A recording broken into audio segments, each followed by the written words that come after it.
Un groupe de héros se dirige vers la forêt noire dans le but de libérer leur foyer. Ils manient tous de puissantes armes appelées Regalia, qui leur confèrent une puissance bien supérieure à celle dont est capable un être humain.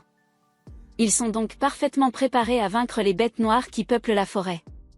Cependant, dès leur arrivée, leur conducteur est projeté dans les airs par l'une des bêtes noires.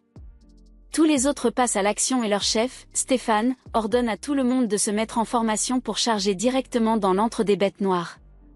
L'utilisateur du cutlass commence à trancher tous les monstres sur son chemin avec sa technique du tourbillon et Stéphane utilise sa lame pour trancher la tête d'un monstre serpent géant qu'il combattait. Cependant, même avec la tête coupée, le serpent continue d'essayer de mordre Stéphane. Mais à la dernière seconde, Alicia parvient à l'arrêter en lui transperçant l'œil avec son épée pour l'achever.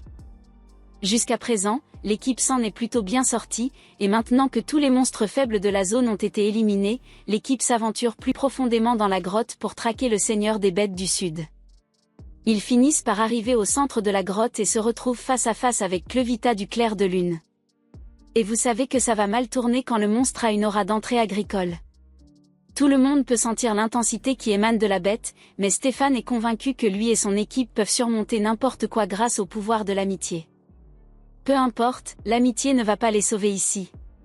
Après avoir vu Clevita peindre le mur avec le sang de Stéphane, je me demanderais si cela vaut vraiment la peine d'être un héros. Mais le tank semble penser qu'il peut faire mieux, alors il saute en l'air pour l'attaquer, mais il est presque immédiatement décapité en plein vol. Les autres commencent enfin à réaliser qu'ils n'ont aucune chance dans un combat direct, mais il est trop tard pour battre en retraite ou se regrouper, car Clevita a commencé à les éliminer un par un avec sa queue. Les autres sont perplexes, car ils ne comprennent pas comment Clevita peut les atteindre aussi rapidement, mais Alicia se rend compte que les attaques de la queue proviennent de leurs ombres, alors elle dit à tout le monde de sauter pour créer une certaine distance avec l'ombre. Grâce à sa vivacité d'esprit, elle parvient à parer l'attaque de la bête et à survivre, mais les autres n'ont pas cette chance. L'un des héros survivants enfonce sa lance dans le sol pour invoquer un golem de terre, mais même le sol ici est sous le contrôle de Clévy, et le héros ne peut donc pas continuer son golem. Plusieurs pointes de queue émergent du sol et le transpercent. L'utilisateur de la lance tente de charger et de dominer Clevette, mais pendant que le type se bat pour sa vie ici, Clevette se demande avec désinvolture comment des êtres aussi faibles que les humains ont réussi à pénétrer dans son repère. Il achève alors le reste des héros, ne laissant en vie qu'Alice, qui vole avec son épée pour éviter d'être touchée. Elle parvient finalement à s'approcher suffisamment du visage de Clevette pour lui asséner un bon coup, mais même son attaque la plus puissante ne lui fait qu'une égratignure. Pendant ce temps, Clevette est toujours plongé dans ses pensées, car il ne comprend pas la stupidité qui a poussé les humains à attaquer son territoire alors qu'il n'a pas eu de conflit avec eux depuis plus de 1000 ans. Mais s'il continue à le déranger ainsi, il va devoir trouver une solution plus permanente. Il doit d'abord s'occuper d'Alice, alors il lui coupe les membres et la précipite vers sa perte. Peu de temps après, Clevette s'écrase dans le royaume des humains, animé par un désir de vengeance. Il était tout à fait disposé à laisser le royaume des humains tranquille tant qu'ils se mêlaient de leurs affaires, mais ils ont tenu à essayer de conquérir son territoire. D'après ce que les héros ont dit avant le combat, ils ont été envoyés par le roi de Hidan, il va donc devoir lui parler de cela. Les archers du royaume sont alertés de la menace, ils se présentent et visent Clevette, mais sans surprise, leurs flèches ne lui font absolument aucun mal. Mais malgré la différence de puissance évidente, ils continuent à attaquer comme si cela allait servir à quelque chose. Clevette est seulement là pour le roi, il avait donc initialement l'intention d'ignorer toutes les autres armes, mais comme il l'attaque maintenant, il les massacre tous sur son chemin vers le château. Les gardes du château commencent à préparer le reste de leur défense et pointent leurs catapultes vers Clevette, mais leurs armes n'ont toujours aucun effet sur lui, alors Clevette détruit les murs du château avec facilité. À l'intérieur du château, l'un des gardes va avertir le roi de l'attaque de Clevette, mais le roi a déjà entendu tous les bruits de destruction, alors il sait à peu près ce qui s'est passé. Les héros qu'il a envoyés ont dû échouer à tuer Clevette, car les armes de Hidan n'étaient pas encore assez puissantes. Il se rend compte que Clevette est probablement là pour lui, donc il serait inutile de fuir maintenant, car Clevette le traquerait. Cependant, même s'il doit mourir, un roi veut sceller la forge afin que les flammes de Hidan ne s'éteignent jamais. Pendant ce temps, Clébed se trouve à l'extérieur et se demande pourquoi les humains ici sont si pitoyables comparés aux héros qui l'ont attaqué. Au début, il pensait qu'il s'agissait peut-être d'un entraînement spécial, mais après que les gardes du château lui aient tiré dessus avec des projectiles en cuir et des balles de lest, il réalise que leur force réside dans leurs armes. En y repensant, même si cela n'a pas causé beaucoup de dégâts, l'épée qu'Alicia a utilisée pour lui trancher la corne a laissé une marque, ce qui n'aurait pas dû être possible. Même si les humains ne sont rien de plus que des insectes à ses yeux, un insecte doté d'un dard peut tout de même être dangereux, alors Clébête décide d'aller au fond des choses. Au même moment, dans les profondeurs du château, le roi va vérifier la forge de Hidan, mais soudain, les murs autour de lui se mettent à trembler. Il comprend alors que Clébête doit être tout prêt et se dépêche de sceller la forge. Quelques instants plus tard, Clébête arrache le toit du château, et dès qu'il aperçoit le roi, il l'interpelle. Le roi tente de rester impassible et dit à Clébête qu'il n'a pas le droit de lui parler ainsi, mais Clébête lui répond de surveiller son ton, car s'il le voulait, il pourrait anéantir tous les humains en un instant. Et pas seulement les habitants de Hidan, il pourrait également s'en prendre au peuple des royaumes voisins. Il aurait pu tuer le roi à ce moment-là, mais même s'il l'avait fait, un autre roi aurait fini par apparaître et perturber à nouveau les terres de Clébête. Il donne donc au roi de Hidan une chance de s'expliquer. Il veut savoir pourquoi il a ordonné à ses héros de l'attaquer, mais au lieu d'expliquer la raison, le roi crache pratiquement au visage de Clébête, affirmant qu'une bête comme lui ne pourrait jamais comprendre l'ambition humaine. Clébête en a assez entendu, il tranche donc la tête du roi et commence à élaborer des plans pour éliminer tous les humains de la surface de la terre. Cependant, alors qu'il quitte la ville détruite, il tombe sur un bébé qui pleure après que sa mère ait été écrasée sous des débris. Clébête ne ressent aucune compassion pour lui, alors il décide de continuer son chemin. Mais la mère du bébé l'appelle et demande à Clébête de sauver son enfant. Clébête est un peu stupéfait par la demande audacieuse de la mère, alors il lui rappelle que c'est lui qui a causé la ruine de ce royaume et qu'il a même décidé d'exterminer tous les humains, alors pourquoi voudrait-il sauver un enfant humain ? La mère comprend son point de vue, mais peu importe ce que les adultes ont pu faire pour mériter la colère de Clevita, elle insiste sur le fait que le bébé n'a rien fait pour mériter un tel sort. Clevita ne voit pas l'intérêt de discuter de l'innocence du bébé, car tous les humains sont pareils à ses yeux, mais il est prêt à jouer le jeu, alors il demande à la mère si elle peut lui prouver la valeur du bébé. La mère sait qu'elle ne pourra rien prouver à Clevita, d'autant plus qu'elle va bientôt mourir, mais elle jure que si Clevita accepte de sauver le bébé, il finira par découvrir par lui-même sa valeur. La mère meurt peu après et Clevita s'en va, complètement indifférent, mais il finit par revenir chercher le bébé, ce qui signifie que le discours de la mère a dû le toucher. Il n'est toujours pas tout à fait sûr que ce soit une bonne idée de prendre ce bébé, mais comparé à sa longue durée de vie, la vie d'un enfant humain est à peine perceptible, alors il est prêt à s'en occuper par curiosité. Dans le pays d'Etia, il existe 5 races humanoïdes, dont la première est celle des Dains, un royaume peuplé d'individus nombreux, très habiles et doués en architecture. Viennent ensuite les Orgites, un royaume dont les habitants excellents dans la chasse et la médecine. Les Slatans, un peuple aquatique doué pour la natation et la pêche, les Benti, un peuple barbare dont les individus sont forts, mais incapables de travailler ensemble même si leur vie en dépendait. Et enfin, il y a le royaume de Hidan, ou plutôt, il y avait le royaume de Hidan, car il a aujourd'hui disparu. C'était la plus ancienne des races humanoïdes et elle était très douée pour forger des armes, ce qui a permis de créer les lames de Hidan. Le monde ne se limite pas à Etia, mais au-delà des frontières du continent, il est entouré de ténèbres de tous côtés.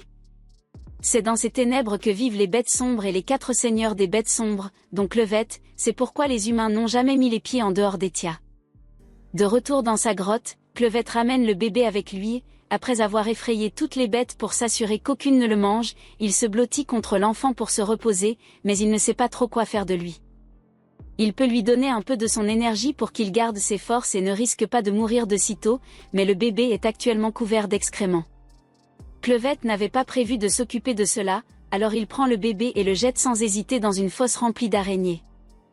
Le bébé se met immédiatement à pleurer, et je ferais probablement de même si j'étais entouré d'araignées, mais Clévétus lui assure qu'il est en sécurité. Les araignées dans cette fosse ne mangent que des excréments, alors il l'a laissé tomber là-dedans pour le nettoyer, mais cela ne rend pas la situation moins effrayante. Même après l'avoir remonté, il n'arrête pas de pleurer, et Clévétus commence à en avoir assez de ses pleurs incessants. Mais en tant que seigneur des ténèbres, il ne peut pas revenir sur sa décision, il va donc devoir aller jusqu'au bout. Mais pour s'assurer que le bébé survive, il va avoir besoin d'un humain pour s'en occuper, alors il se dirige vers les héros qu'il a tués pour voir si l'un d'entre eux peut lui être utile. Quelques instants plus tard, Alicia se réveille et se retrouve à regarder le ciel, mais elle se souvient clairement avoir été tuée, alors elle se demande si c'est l'au-delà. Cependant, lorsqu'elle aperçoit Clévétus, elle réalise qu'elle est toujours dans sa grotte. Elle cherche instinctivement son épée, mais Clévétus lui dit qu'il a déjà jeté toutes les armes ainsi que les corps de ses alliés dans le ravin. Cependant, elle semblait pouvoir lui être utile, alors il a décidé de la ressusciter. À présent, Alicia est pratiquement un cadavre ambulant, et la seule raison pour laquelle elle peut bouger est grâce à l'énergie noire dont il l'a imprégnée, mais cela suffit comme explication pour l'instant, alors il dit à Alicia de se rendre utile et de lui donner du lait. Il lui faut un moment pour comprendre ce que Clévétus vient de lui demander, mais il ne plaisante pas, et ce n'est pas non plus une simple requête, car il a vraiment besoin de ce lait, alors il utilise ses pouvoirs pour forcer Alicia à obéir. Cependant, après plusieurs minutes d'allaitement, Clévétus se rend finalement compte que cela ne fonctionne pas. Alicia lui dit que cela ne pouvait évidemment pas fonctionner, car elle n'a jamais eu d'enfant et qu'elle ne comprend pas pourquoi quelqu'un comme Clévétus voudrait garder un bébé en vie. Clévétus n'a pas l'intention de lui expliquer ses raisons, mais comme Alicia ne peut pas lui fournir de lait, il va avoir besoin qu'elle lui soit utile d'une autre manière. Le bébé ne mourra pas tant que Clévétus continuera à lui donner de l'énergie, mais il aura toujours faim, alors il demande à Alicia s'il existe un autre moyen d'obtenir du lait. Alicia ne peut pas désobéir aux ordres de Clévétus, alors elle lui dit qu'il devra engager une nourrice pour nourrir le bébé, mais pour cela, il devra se rendre dans une ville humaine, et avec son apparence actuelle, il provoquera à coup sûr une panique. Alors il décide de prendre une forme humaine afin de pouvoir se fondre dans la masse. Il n'a pas beaucoup d'options, alors il décide de prendre l'apparence de la mère du bébé et dit qu'il s'appellera Crène. Eh bien, le bébé s'appellera Luna. Crène demande à Alicia de les conduire au village le plus proche, mais avant cela, ils doivent s'arrêter pour qu'Alicia puisse laver la couverture de Luna. Cependant, pendant qu'elle la lave, elle se rend compte que la couverture porte les armoiries royales de Hidan. Pendant ce temps, dans ce qui reste de Hidan, la nouvelle de ce qui s'est passé s'est répandue, et un éclaireur a été envoyé pour inspecter les dégâts. On a du mal à croire qu'une seule bête noire ait pu causer autant de dégâts, mais c'est précisément pour cette raison qu'il pensait qu'il serait trop imprudent d'attaquer l'un des seigneurs des bêtes. Et le moment n'aurait pas pu être pire, car le jour de l'attaque était le jour où la princesse couronnée était censée fuir le royaume avec son fils. De retour près de la rivière, Alicia confronte Crène et lui demande s'il savait que Luna était issue de la famille royale lorsqu'il a pris le bébé. Crène n'a aucune idée de ce dont elle parle, alors Alicia lui fait remarquer que le tissu dans lequel Luna était enveloppée portait l'emblème royal et que seuls les membres de la famille royale peuvent l'utiliser. Maintenant que Crène y pense, la femme qui lui a confié Luna a été écrasée sous les décombres du château, il est donc logique que Luna soit un membre de la famille royale. Mais cela ne change pas vraiment les plans de Crène. Alicia lui demande ce qu'il entend par « décombres du château », alors Crène lui répond sans détour qu'il a détruit Hidan et tué le roi la nuit dernière. Alicia n'arrive pas à croire que Hidan ait vraiment été détruit, mais Crène lui rappelle que ce sont eux qui l'ont attaqué en premier.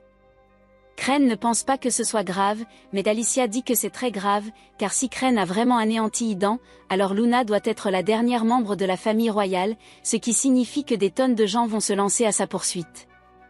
Crène lui demande pourquoi, alors Alicia lui explique que seuls les membres de la famille royale de Hidan sont capables d'utiliser les techniques de forgeage spéciales utilisées pour fabriquer les armes de Hidan, mais immédiatement après avoir dit cela, elle se rend compte qu'elle en a trop dit. Crène n'avait pas beaucoup réfléchi à ce qu'il voulait faire de Luna jusqu'à présent, mais s'il est vraiment si important, Crène ne verrait pas d'inconvénient à le nommer nouveau roi des humains. De cette façon, Crène pourrait tout contrôler en coulisses et écraser les humains une fois pour toutes s'ils dépassaient les bornes, mais pour l'instant, ils doivent encore aller chercher du lait pour Luna, alors il dit à Alicia de se dépêcher. Alicia ne comprend toujours pas pourquoi Crène est si attachée à Luna, mais elle est certaine que s'il lui arrivait quelque chose, il tuerait probablement tous les humains du continent, alors Alicia doit le protéger à tout prix. C'était la fin de l'épisode 1, abonnez-vous pour ne pas manquer la suite. Quelques heures plus tard, Alicia se réveille et se retrouve enchaînée à l'arrière d'une calèche. Clem est heureux de voir qu'elle est enfin réveillée, alors il lui explique calmement qu'ils ont été capturés il y a peu, mais Clem n'a pas vraiment envie de faire quoi que ce soit à ce sujet, car Luna est en train de dormir. Alicia, en revanche, est très inquiète, principalement parce qu'elle ne comprend pas comment les soldats ont réussi à maîtriser Clem aussi facilement. Elle lui demande s'il est aussi faible qu'un humain ordinaire lorsqu'il est sous cette forme, mais Clem lui répond que ce n'est pas le cas. Il a toujours tous ses pouvoirs, mais c'est la première fois qu'il prend une forme humaine, il ne savait donc pas que le crâne humain était si fragile. Quoi qu'il en soit, il dit que maintenant qu'il est conscient de la fragilité de son corps, personne ne pourra plus le prendre par surprise. Alicia est heureuse d'entendre cela, mais si Clem a déjà retrouvé toute sa force, elle lui demande pourquoi il ne les a pas encore fait sortir d'ici. Clem lui répond qu'il joue actuellement le rôle d'un humain ordinaire et qu'il ne veut pas révéler sa véritable identité avant d'avoir réussi à faire de Luna un roi. De plus, Clem fait tout cela en partie pour apprendre à connaître la nature humaine, il est donc intéressé par le côté plus sinistre de l'humanité. À ce propos, il ne comprend pas vraiment ce qui se passe ici, alors il demande à Alicia de lui expliquer. Alicia explique à Clem qu'ils ont été attaqués par des bandits, les plus bas de l'échelle sociale. Et d'après ce qu'on voit actuellement, les bandits ont l'intention de vendre tous les survivants à un marchand d'esclaves. Clem demande à quel point ces bandits sont forts, et Alicia répond que, en tant qu'être humain, ils ne sont pas si forts que ça, mais qu'ils n'hésitent pas à recourir à des coups bas, ce qui les rend très difficiles à affronter. Alicia assure à Clem que la plupart des humains sont loin d'être aussi crapuleux que les bandits, et qu'il ne doit donc pas baser son opinion sur l'humanité à partir d'eux. Finalement, ils arrivent à la base des bandits, et tous les captifs sont sommés de se mettre en route. L'un des hommes refuse d'être vendu comme esclave, alors il tente de s'enfuir, mais avec ses bras enchaînés et ses jambes alourdies, il n'est pas très rapide. Les bandits remarquent qu'il tente de s'échapper, alors l'un d'eux sort un couteau et le jette dans le dos de l'homme, le tuant sur le coup. L'autre bandit annonce alors que quiconque tentera de s'enfuir ou leur désobéira subira le même sort, et tous les captifs restants sont tellement terrifiés que personne n'ose riposter. Il veut savoir qui elle est et pourquoi elle est avec les bandits, alors Nell commence à lui raconter son histoire. Elle est née dans le camp des pirates, et bien qu'elle n'ait jamais su qui était son père, elle se souvient très bien de sa mère.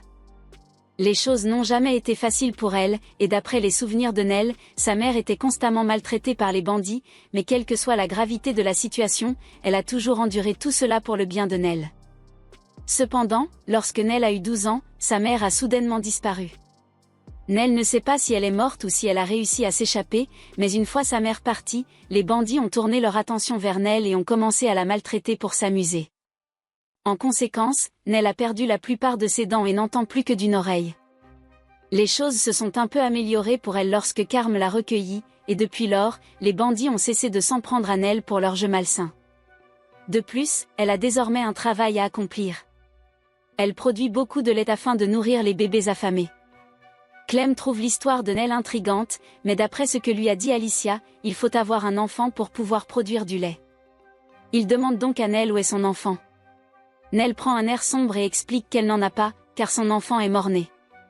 Lorsque Carme lui a annoncé la nouvelle, Nell est tombée dans une profonde dépression et a sincèrement souhaité mourir, mais lorsqu'elle a ouvert les yeux le lendemain matin, elle a trouvé un bébé inconnu en train de téter son lait.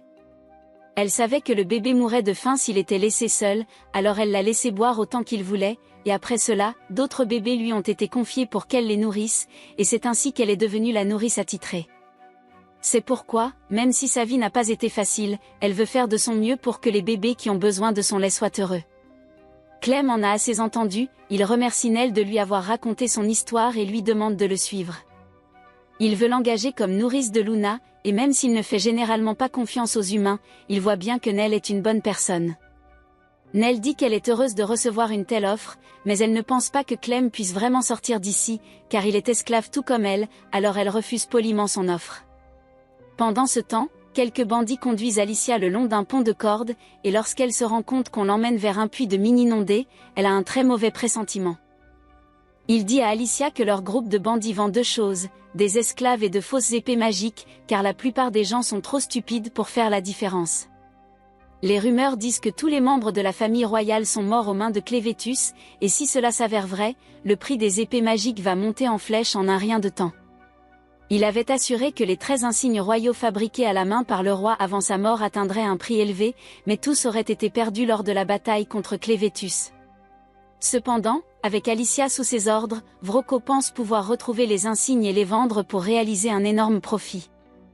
Il demande donc aux deux hommes de la contraindre à les mener jusqu'aux insignes dès le lendemain matin, après quoi ils pourront faire d'elle ce qu'ils veulent. Pendant ce temps, Clyde joue avec diligence le rôle d'un serviteur à la taverne.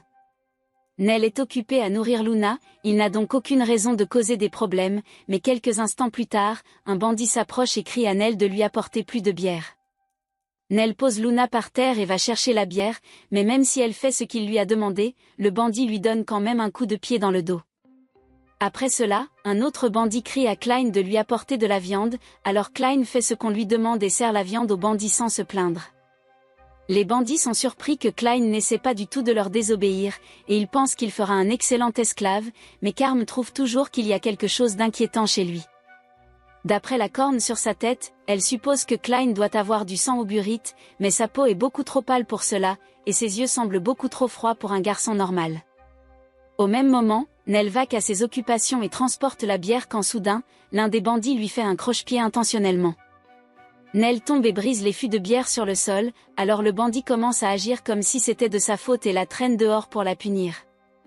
Les bandits prennent plaisir à voir Nell souffrir, alors après l'avoir battue, ils rentrent tranquillement chez eux comme d'habitude. Clayton utilise alors ses ombres pour dévorer leur corps afin qu'il n'y ait aucune preuve de leur mort. Après cela, il trouve Nell et lui demande de lui prêter son lait car Luna a de nouveau faim. Nell ne comprend pas vraiment ce qui se passe, mais elle accepte de nourrir Luna, et pendant que Luna mange, Clyde dit qu'il a quelques questions à poser à Nell. Clyde trouve toute cette dynamique intrigante, mais d'avant qu'Alisha et lui puissent continuer à marcher, l'un des bandits s'approche et dit à Alisha qu'elle doit le suivre. Clyde les laisse emmener Alisha, car il veut toujours voir comment tout cela va se dérouler, et tout à coup, une femme lui crie dessus parce qu'il ne travaille pas. Comme Clyde est techniquement un esclave à présent, il décide de jouer le jeu et va la voir puisqu'elle l'a appelé, mais dès qu'elle voit qu'il tient un bébé dans ses bras, elle se met à appeler une femme nommée Nell. Nell est la pauvre esclave qui est obligée de faire tout le travail pénible à la taverne et elle est un peu maladroite, alors quand Carm l'appelle, elle finit par tomber.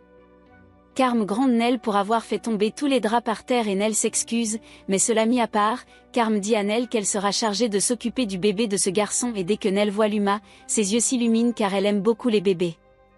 Pendant ce temps, Alisha est amenée au bureau du vice-capitaine des bandits, Vroko, mais Vroko les gronde tous les deux pour ne pas l'avoir appelé « patron ».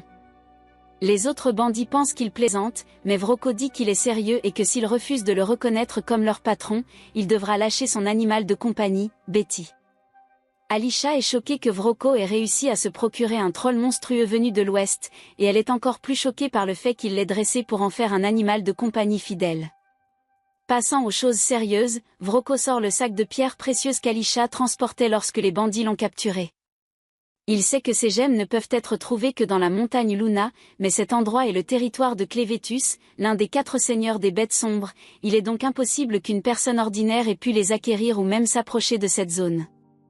Il sait également que le royaume de Hidan a récemment envoyé une équipe de héros pour combattre Clevetus, mais les rapports indiquent que les héros ont tous échoué. Vroko sait également que l'un des héros était une femme qui ressemblait énormément à Alisha. Il mentionne comment Clevetus a détruit le royaume d'Hidan après l'échec de l'attaque des héros, ce qui a été une véritable tragédie pour toutes les personnes impliquées, mais pour le groupe des bandits corbeaux, c'était la meilleure nouvelle qu'ils pouvaient espérer. Vroko sort alors une lame rouge et Alisha est stupéfaite, car elle n'arrive pas à croire qu'un homme comme lui possède une épée en monaédrite. Vroko se vante du fait que les épées fabriquées à partir de ce métal confèrent à leur utilisateur une force incroyable, mais il n'a en réalité jamais ressenti cette poussée de puissance, car celle qu'il tient dans sa main est une fausse, seuls les membres de la famille royale pouvant fabriquer de véritables épées magiques. Au fond de la mine, elle aperçoit un homme qui s'approche du bord de la jetée, un crochet à la main. Les bandits rient tous, car ils savent ce qui va se passer, mais même s'il est évident qu'il s'agit d'un piège, l'homme a l'intention de continuer, car les bandits lui ont promis de le laisser partir avec sa femme s'il récupère le trésor au fond du lac. L'homme plonge et commence à nager vers le fond du lac, mais Alicia lui crie de sortir immédiatement de là, car selon les légendes, ce puits est rempli de monstres. Quelques instants plus tard, ces monstres jaillissent hors de l'eau avec un homme entre leurs mâchoires et le dévorent sous les yeux de sa femme dévastée. Alicia est écœurée par ce qu'elle vient de voir, mais les bandits semblent avoir vraiment apprécié de regarder cet homme se faire mettre en pièces. Les monstres dans l'eau s'appellent les Arvins. Ils sont apparus lors du grand déluge il y a 300 ans, et ils sont désormais confinés dans les eaux de ces mines. Même héros cordoir, le héros le plus puissant de sa génération, n'a pas pu les vaincre. À l'époque, il y avait encore de la terre ferme pour se battre, mais maintenant que la mine est complètement inondée, il est pratiquement impossible de vaincre les Arvins. L'épée magique utilisée par le vieux héros s'appelait Stream Splitté, et Alicia suppose que c'est le trésor que les bandits ont demandé à cet homme d'aller récupérer. Mais même s'il lui avait promis la liberté en échange de risquer sa vie, les bandits n'avaient jamais eu l'intention de le laisser vivre, même s'il avait réussi à revenir vivant d'une manière ou d'une autre. Elle les traite de salauds irrécupérables, mais les bandits lui répondent qu'elle n'est pas en position de leur parler ainsi, alors qu'elle a les mains liées, les pieds enchaînés et qu'il se trouve sur un pont à des centaines de mètres dans les airs. Il y a même une douzaine d'autres bandits qui attendent l'occasion de la torturer toute la nuit, et Fido est particulièrement impatient de la faire hurler. Compte tenu de la situation, Alicia n'a plus beaucoup d'options et elle espérait vraiment ne pas avoir à compter sur la malédiction de Clévitus, mais il semble qu'elle n'ait plus le choix. Elle se déboîte immédiatement l'épaule et fait pivoter ses bras au-dessus de sa tête pour écraser la tête de Fido entre les chaînes et le forcer à couper la corde du pont avec sa lame. La police les fait tous deux dégringoler dans la mine rocheuse en contrebas et un craquement inquiétant retentit lorsque le corps d'Alicia heurte le sol, la tuant sur le coup. C'était la fin de l'épisode 2, abonnez-vous pour ne pas manquer la suite.